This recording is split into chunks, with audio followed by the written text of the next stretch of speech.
அது சும்மா அந்த குற்றச்சாட்டு சாதிய ரீதியாக எடுக்கிறாருங்கிற குற்றச்சாட்டை நான் ஏற்கல. ஏன்னா நான் எந்த களத்தில் எந்த நிலத்தில் வாழ்கிறனோ அதுதான் இலக்கியமாவோ படைப்பாவோ பிரதிபலிக்கும். இப்போ அண்ணன் உதயகுமார் வந்தாருன்னா சின்ன கவுண்டர்னு எடுக்கிறாரு. இப்போ எங்கள் அப்பா பாரதி ராஜா வந்தாருன்னா அவர் வாழ்ந்த தேனி மாவட்ட மக்களின் வாழ்க்கையை எடுப்பார்.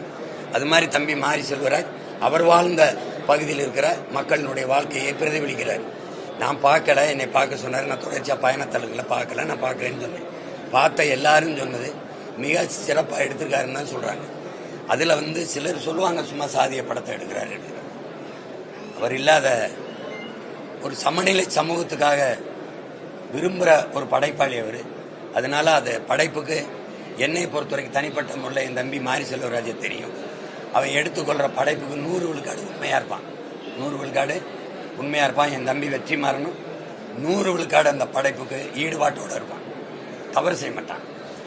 அதனால அந்த படத்தை சாதிய மோதலை தூண்டாறு வைக்கிறாரெல்லாம் இயலாம காழ்ப்புணர்ச்சி இன்னும் வயிற்றெரிச்சல்ல பேசுறது. அதை போய் பொருட்படுத்திக்கிட்டு வேண்டியது.